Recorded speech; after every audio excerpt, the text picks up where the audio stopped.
नमस्कार, आप देख रहे हैं रवजी लाइव। अभी हमारे साथ हैं लोक जनशक्ति पार्टी रामविलास के प्रदेश प्रवक्ता प्रोफेसर डॉक्टर विनीत सिंह। इनसे जानेंगे कल जिस प्रकार से 24 सीटों का एमएलसी सीटों का जो परिणाम आया है उस पर प्रोफेसर डॉक्टर विनीत सिंह क्या सोचते हैं। विनीत सिंह जी, सबसे पहला प्रश्न आपसे यही है कि स्वर्गीय रामविलास पासवान जी के उत्तराधिकारी कौन, जिसके लिए आप लोग चर्चा के साथ लड़ाई जो चल रहा है, जनता ने जो मैसेज दिया है उस पर आप क्या कहें?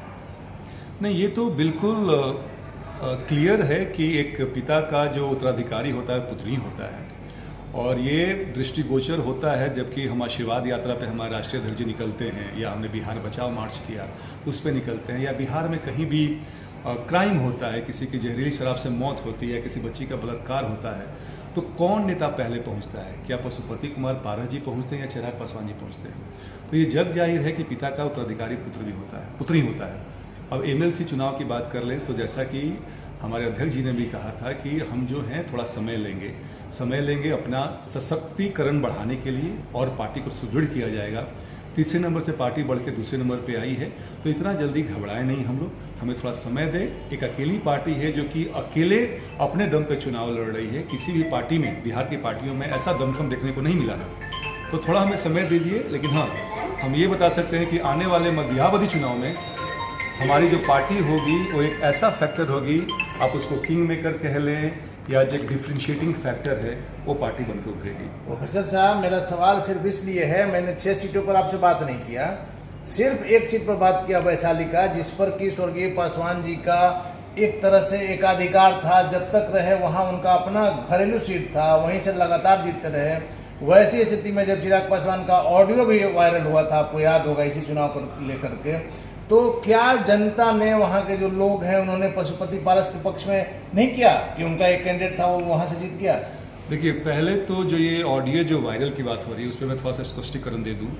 किसी ने हमारे राष्ट्रीय अध्यक्ष जी को फ़ोन किया था कि हमें क्या करना चाहिए, तो राष्ट्रीय अध्यक्ष जी उनको बता रहे थे कि बाकी आप प्रबुद्ध लोग हैं लोग, लेकिन ये मेरा मत है, पहला चीज़। दूसरा चीज़, आपने कहा कि ये चुनाव में हमारे संस्थापक का हाजीपुर गढ़ है, लेकिन फिर भी हम वहाँ पे हमारे तो कोई कैंडिडेट उतारा नहीं था, लेकिन दूसरे लोग उनके समर्थित कैंडिडेट जीत गए। ये जो चुनाव है ये जनता प्रतिनिधि वोट देते हैं, ये डायरेक्ट लोग वोट नहीं देते हैं, डायरेक्ट पब्लिक से नहीं आता है। तो ये दोनों में फर्क है।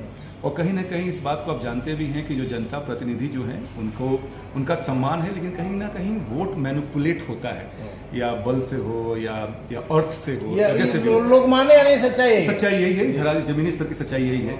लेकिन जब आम चुनाव होंगे जिसमें कि आम जनता बिल्कुल डायरेक्ट वोट देगी, तब उस समय आप देखिएगा कि कौन सी पार्टी और किसकी पार्टी वहां से जीतती है।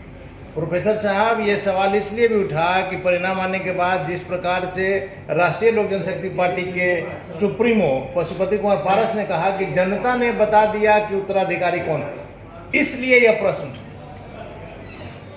ये बेवकूफ़ी भरा, ये मुझे लगता है कि एक वाक्य है। और जैसे कैसे बरसाती मेढक जो होते हैं बरसात को देख के टट्टर आने लगते हैं, हालांकि वो बहुत लंबा समय तक नहीं टिकने वाला है, तो ऐसा है तो उनको करने दीजिए, उनको बधाई है। लेकिन हाँ, आने वाला समय उनका नहीं है, आने वाला समय जनता जानती है कि चिराग पासवान ही असली उत्तराधिकारी हैं, केवल अपने नेता के नहीं, हमारे स्वर्गीय संस्थापक रामविलास पासवान के नहीं, पर बिहार के उत्तराधिकारी हैं वो। चिराग पासवान का भी इस परिणामों के आने के बाद बयान आया था कि जिस प्रकार से अंबेडकर जी का अपमान हुआ है, दलितों ने अपना आक्रोश जाहिर किया है। आप बताएं, दलित का आक्रोश इसमें कहाँ नजर आ रहा है? नहीं, तो ये देखने वाली बात है ना कि क्या अगर पशुपति पारस जी कहते हैं, दम भरते हैं कि हमने चुनाव जीता है, तो क्या वो बताएंगे कि पासवान जाति से कितना वोट उनको आया है?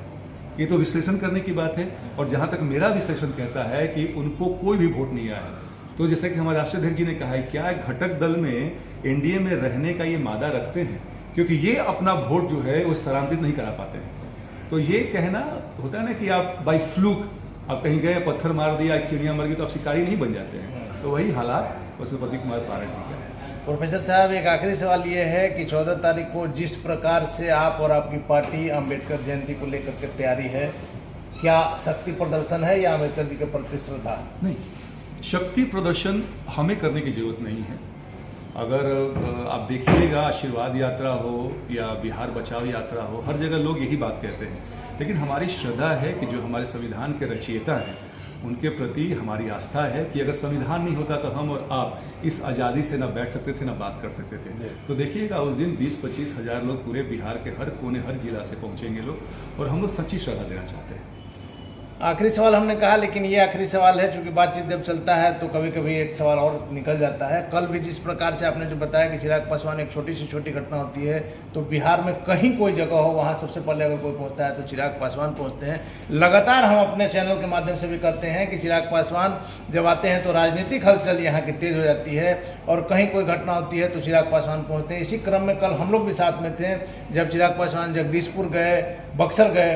तो वैसे में आपको क्या लग रहा है कि विपक्ष सोया हुआ है, सत्ता पक्ष सोया हुआ है, सिर्फ और सिर्फ चिराग पासवान जगे हुए? ये तो जग जाहिर है। ये आप ये बताइए कि पहले हम जो पार्टियां जो लोग शासन में हैं, जो प्रशासन में हैं, क्या उनके कोई नेता कभी भी ऐसा पहुंचते हैं? जी, मैंने तो कभी नहीं सुना है।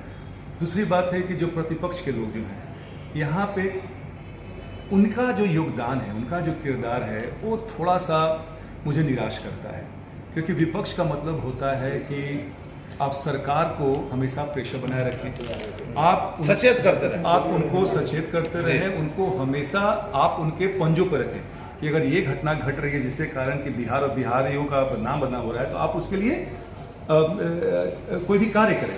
लेकिन ये काम प्रतिपक्ष भी नहीं कर रहा है, विपक्ष नहीं कर रहा है, ये बस केवल चिराग पासवान जी कर रहे हैं। भले सदन में हमारे पास कोई भी मेंबर नहीं है, लेकिन जो लोगों का जो हमारे प्रति आस्था है, हमारे प्रति जो विश्वास है, हम उसको कायम करना रखना चाहते हैं। हम चाहते हैं कि नहीं, हम कल जब चुनाव में जाएं या उनके पास जाएं तो हमें चेहरा छुपाने की जरूरत नहीं पड़े। और चिराग पासवान जी हमेशा कहते हैं कि अब वो बिहार में 20 दिन 25 दिन रहते हैं, बिहार और बिहारियों की बात करते हैं, दिल में इस प्रदेश को लेकर आगे बढ़ते हैं, और उनके साथ उनका हर कार्यकर्ता भी आगे बढ़ता है। आपने सुना प्रोफेसर डॉक्टर विनीत सिंह का साफ तौर पर का नाम है कि हमें कुछ समय दीजिए, इस चुनाव का कोई खास असर होने वाला नहीं है, क्योंकि ये जनता नहीं चुनती है, ये प्रतिनिधि चुनते हैं, और इसमें धन बल और बाहुबल का ज्यादा प्रयोग होता है। हालांकि आप माने या नहीं माने, लेकिन यही सच। आप देख रहे हैं रवजी लाइव, खबरों का सिलसिला जारी, आप बने रहे रवजी लाइव।